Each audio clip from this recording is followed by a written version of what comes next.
സ്വാഗതം. ആടുജീവിതത്തിൻ്റെ 2ാം ദിവസമാണ് ഇന്ന്, ദുഃഖ വെള്ളിയാഴ്ച. അതിനു മുമ്പ് നമ്മുടെ ചാനലൊന്ന് സബ്സ്ക്രൈബ് ചെയ്ത് തരണമെന്ന് അഭ്യർത്ഥിക്കുന്നു. അതായത് 2ാം ദിവസത്തെ കളക്ഷൻ റിപ്പോർട്ടുകളിലേക്ക് കടന്നു വരാം. ട്രാക്ഡ് കളക്ഷൻസാണ് നമ്മൾ പറയുന്നത്. 857ഓളം ഷോകളാണ് ഇപ്പോൾ വരെയുള്ള ട്രാക്ഡ് കളക്ഷൻസിൽ വരുന്നത്. 1,91,000 മുകളിലുള്ള ആളുകൾ 83% ഒക്യുപ്പൻസിയിലാണ് വന്നിരിക്കുന്നത്. ഇന്നലെ 81% ഇന്ന് 83%. അങ്ങനെ നോക്കുമ്പോൾ സ്വാഭാവികമായും ഇന്ന് കളക്ഷൻ കൂടേണ്ടതല്ലേ എന്നൊരു ചോദ്യം വരുമ്പോൾ അല്ല, ഇന്നൊരു ഇടിവുണ്ട് എന്നുള്ളത് തന്നെയാണ്. ആ ഇടിവിൻ്റെ കാര്യം നമുക്ക് പിന്നീട് സംസാരിക്കാം.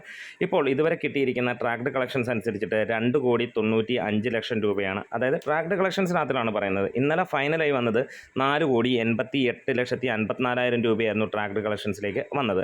ഇതേ സമയം ഇന്ന് പ്രൊജക്റ്റഡ് ആയിട്ട് പറയുന്നത് 4,02,00,000 രൂപയായിരിക്കും. അപ്പോൾ സ്വാഭാവികമായി ഈ ഒരു വെള്ളിയാഴ്ച ഒരു അവധി ദിവസമായിട്ടും ഇടിവുണ്ടാകും എന്നുള്ളത്, അല്ല എന്തുകൊണ്ട് ഇടിവ് എന്നുള്ളൊരു ചോദ്യത്തിനാണെങ്കിൽ ഉള്ള ഉത്തരം വേറെ ഒന്നുമല്ല, ദുഃഖവെള്ളി ആണ് എന്നുള്ളതാണ്. അതായത് ഇന്ന് എറണാകുളത്ത് നമ്മൾ രാവിലെ തന്നെ പോയിരുന്നു, ഈ പറഞ്ഞ പോലെ കവിതാ തിയേറ്ററിൽ നിന്ന് കുറച്ച് വീഡിയോസ് എടുക്കണം എന്നുള്ളൊരു മോഹമായിട്ട്. പക്ഷേ അവിടെ ചെന്ന് കഴിഞ്ഞപ്പോൾ തിയേറ്റർ അടഞ്ഞു കിടക്കുകയാണ്. ഇനിയിപ്പോൾ ഞാൻ വിചാരിച്ചു രാവിലെ ഉള്ള മോർണിംഗ് ഷോസോ ഒക്കെ കഴിഞ്ഞിട്ട് വൈകുന്നേരം തുറക്കും. പക്ഷേ വൈകുന്നേരം രാത്രി 9 മണിക്ക് ചെന്ന് കഴിഞ്ഞപ്പോൾ നമുക്ക് കാണാൻ കഴിഞ്ഞത് അത് തിയേറ്റർ അടച്ചിട്ടിരിക്കുന്നു. അങ്ങനെ പല തിയേറ്ററുകളും കേരളത്തിൽ അടച്ചിട്ടിരിക്കുകയാണ്. അതായത് ഇന്നലെ 1,430ഓളം ഷോകളാണ് ട്രാക്ക് ചെയ്യപ്പെട്ടിരുന്നതെങ്കിൽ 81% ഒക്യുപ്പൻസിയിൽ 4,88,00,000 മുകളിൽ വന്നപ്പോൾ ഇന്ന് അതേ സ്ഥാനത്ത് 857 ഷോകൾ, അതായത് 1000 താഴെയുള്ള ഷോകളായിരിക്കും ട്രാക്ക് ചെയ്യപ്പെടുന്നത്. കാരണം അത്രയും തിയേറ്ററുകൾ അടഞ്ഞു കിടക്കുന്നു എന്നുള്ളത്. പക്ഷേ ഒക്യുപ്പൻസി 83% മുകളിലാണ്. അതായത് ഇന്ന് ഏകദേശം 4 കോടിക്ക് മുകളിലേക്ക് ട്രാക്ഡ് കളക്ഷൻസ് വരുമെന്ന് തന്നെയാണ് പറയുന്നത്. ഇന്നലത്തെ കളക്ഷൻ, അതായത് ആദ്യ ദിനത്തെ കേരള കളക്ഷൻ മാത്രമായി 5,85,00,000 വന്നെങ്കിൽ ഇന്ന് 4.5 കോടിക്ക് മുകളിലായിരിക്കും, അല്ലെങ്കിൽ 5 കോടി ടച്ച് ചെയ്യുമെന്ന് ഉറപ്പില്ല. എന്നിങ്ങനെയാണെങ്കിലും 2 ദിവസം കൊണ്ട്